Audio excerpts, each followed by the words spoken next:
こんにちは。今日は早速なんですけど、私の自己紹介をしたいと思います。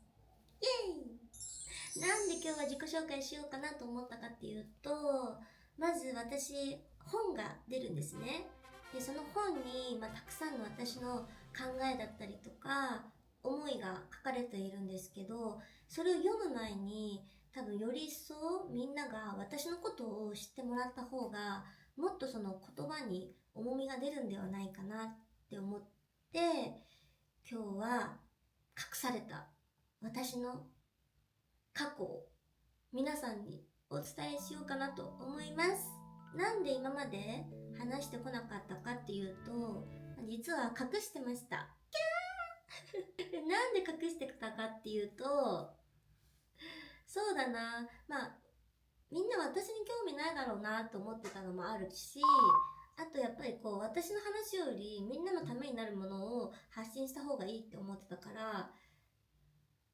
あえて自分のことは話さずに今までずっといました。だけど、最近ね、言葉の発信が多いと思うんですよ。それを話す前に、あなたは誰っていう話だと思うんですね、みんなからしたら。よく動画のコメントとかで、この人何者なの？フォロワーだけ多くて意味わかんない。みたいなコメントとかたまに来てるのを見るんですけど、確かにそうだな。みんなからしたら、なんか日本語喋ってる女の子だけど、なんかフォロワーもなんかね、60万人いて、100万人こっちにいて、だけど、あなた誰みたいな、すごく多いんじゃないかなって私もちょこちょこ思っていたんですけど、なので今日は、その本の出版をきっかけに、ちょっと自分について皆さんに話していこうかなと思います。ちょっと恥ずかしいけど、自己紹介簡単に。私は総合フォロワー、今のところ240万人いるインフルエンサー、クリエイターをやらせていただいております。私の人生、経歴はちょっと変だから、人生の、ポイントポイントをお話しできたらなと思うんですけど、まず私はハーフなんです。母が台湾の方の出身で、パパは日本の方なんですけど、そんな私が生まれました。イエーイ。生まれてからはもうずっと日本育ちです。今は中国語話せるんですけど、当時は中国語はそんな話せなかったです。っていうか全然話せなかったです。親の仕事柄、ずっと家で一人でいることが小さい頃から多くって、でなおかつ一人っ子っていうのもあって、ネクラですね。ネクラっていうか、なんて言うんだろう。本当に一人でいることがもう小さい頃から多い環境でした。なので、おままごととかも本当に一人でこうやって遊んで、イエーイっておままごと本当一人でこうやってやってる感じの、もう本当、いわゆるザ・ネクラみたいな。っていう感じの女の子で、友達は欲しかったけど、なんかどうやって友達作るのかとか、慣れてないっていうか、そうだから友達の作り方もよく分かんなかったし、人見知りのネクラの女の子でした。でそういう風な幼少期を過ごすんですけれども、ある日マイケル・ジャクソンに出会うんですよ、私。でマイケル・ジャクソンのパフォーマンスを見て、もう衝撃を受けるんですね。もうみたいな、雷が頭の頭上に落ちた感じ、ほんとそんな感じで衝撃を受けるんです。なんでこんなにダンスが揃ってるのみたいな。なんでこんな人間じゃないみたいな動きをしてるのみたいな。何これみたいな。でもめっちゃ楽しいみたいな感じで、もうマイケルの虜になるんです、それで。で、マイケルを見て、もうなんか、すごい、今までネクラで暗くてなんかリカちゃん人形遊んでる女の子が、私ダンス好きかもみたいな、なんかこんな風になりたい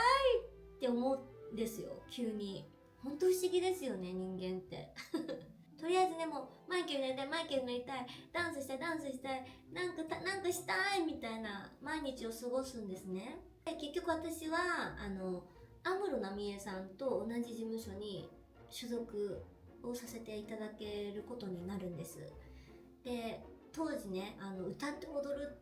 事務所ってなると、もう安室奈美恵さんの事務所がもうほんと圧倒的に有名で、私はもうマイケル・ジャクソンになりたかったから、もうマイケルって言ったらもう日本ではもう安室奈美恵さんみたいな、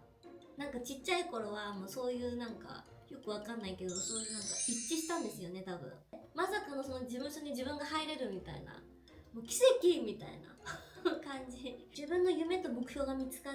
た人はもう変わります、本当に。今までもなんか魂の抜けたような人生を送ってたのに、急になんか目標と夢を見つけることによって私はもうそれにもうほんと没頭するんですよ。びっくりするぐらい。もう家よりもスタジオにいる時間の方が長いし、勉強のことなんかよりもずっとダンス動画見たり、お芝居見たり、あとはなんだろう、歌の練習したりとかもこっちの方にすごい没頭するんですよ。特にダンスね。もうダンスにもう全部集中みたいな。で当時はちょっとした舞台のヒロイン役をやらせていただいたり、あとはちょっとしたドラマとか映画とか、CM とか、雑誌とか、ちょこちょこ、ほんのちょこちょこですね、出させてもらう機会もあって、だけどなんか、全然こう大きななんかもうデビューみたいな話は全然ないな。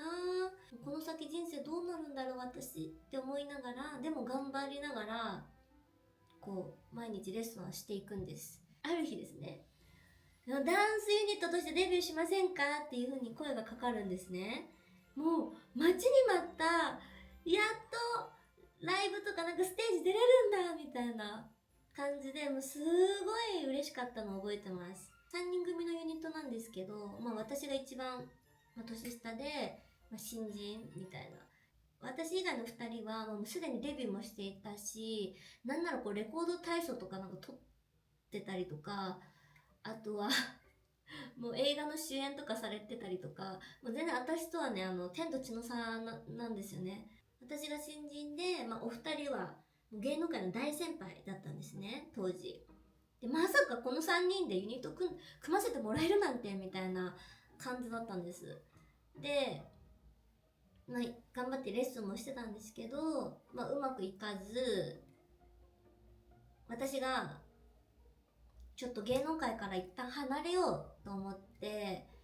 一回事務所辞めちゃうんですね。それをきっかけに。パフォーマンスとか芸能界を辞めたっていうよりかは、一旦ちょっと休みたいと思って、そういう感覚で一回辞めるんですけど、でその後私はこう語学留学とかに行くんですね。で今までこう小さい頃から芸能界っていう世界しか知らなかったから、右も左もわからないで、言葉も通じない、もう本当に全く違う世界に飛び込んだみたいな感覚なんだけど、でもそこでいろんな衝撃を受けるんですね。世界にはなんかこういう仕事もあって、こういう人たちもいて、こういうことがあるんだみたいな、もうほんと衝撃の毎日。留学は台湾、アメリカ、オーストラリアに行くんですけれども、台湾にいた頃はちょこちょこ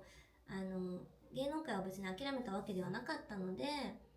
なんか活躍できないかなと思って、少しそういうお仕事もさせて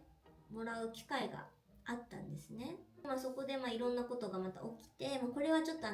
書籍に書いてあるので、ぜひ楽しみにしててね。その後に私はもう人生本当にどん底に落ちるタイミングが来るんです。本当に何がどん底っていうと、もう全部ゼロ。なんて言うんだろうな。子供とか赤ちゃんって生まれた時がゼロ。人生経験もゼロみたいな。で、私はもうなんか年齢だけはゼロじゃないのに人生経験ゼロになるみたいななんかそういうなんか振り出しに全て戻るみたいな時期が一回訪れるんですね。もうほんと私毎日泣いてたし、なんかどうやって私はこの先生きていけばいいんだろうっていう、もう分かんなくなっちゃって、希望もない目標もない、どうすればいいんだろうみたいな。で当時お金もなかったんですね。本当に泣いてばっかりだと家にも迷惑をかけるし、なんか頑張って立ち上がらなきゃいけないなって思って、とりあえず就職しなきゃって思って就職をするんですね。でその時に私が選んだ就職先がなんとラグジュアリーブランドだったんですよ。でなんでラグジュアリーブランドに就職したかっていうと、芸能界に戻りたかったけどもなんか戻れないっていうか、なんか戻り方が分からなくなってて、戻れなくて仕事 しなきゃいけない、でも何すればいいか分からないってなった時に、私そういえばファッション好きだったなと思って、ファッションで何かお仕事がないかなと思って受けたのがラグジュアリーブランドだったんですね。でそれでたまたま受かって、名前言っていいのかなこれ、言っていいのかな。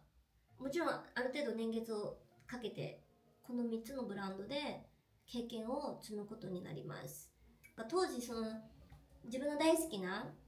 ファッション業界で働くことができて、すごい毎日楽しかったんですね。もうなんか毎日素敵なバッグ、毎日素敵なお洋服に囲まれて、でなんかそのお洋服の知識だったりとか、あといろんなデザインのお洋服を見ることができて、本当にお洋服について学んだのがその時期になります。でも本当ファッション業界は大好きですよ。だから今もファッションは大好き大好き大好き。でも将来を考えた時に、私はこのまんまここでいていいのかなって思った時に、いや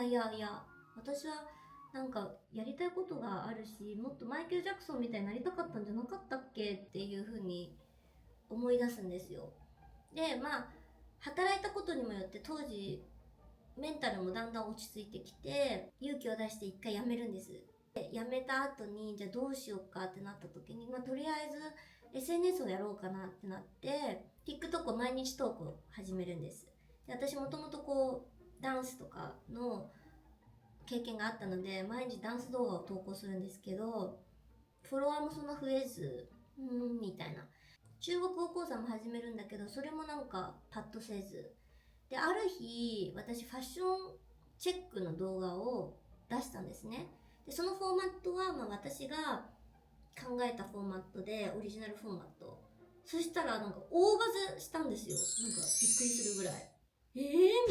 初めてその時にバズを経験して、バズるってこういうことなんだみたいな。そのフォーマットをじゃあ中国のアプリにも投稿してみようかなと思って投稿したら、なんかそれもすごいもう大バズして、それからひたすらファッションチェックの動画をずっと出してたら、もう世界中の人にメンションされて、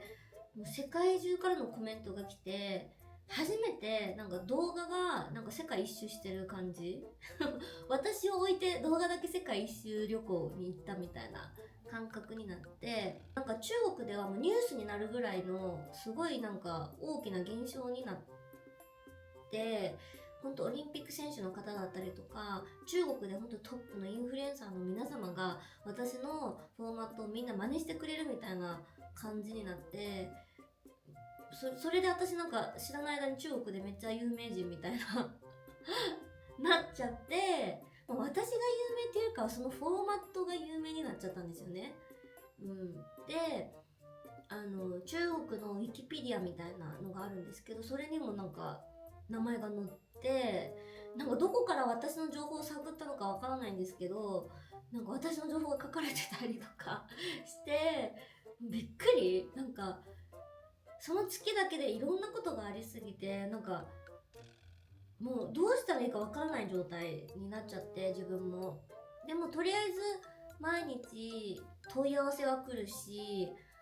仕事の問い合わせ来るけど、私今までインフルエンサーじゃなかったので仕事もしたことなかったから、仕事の問い合わせが来てもどうやって仕事になるかもわからなくてっ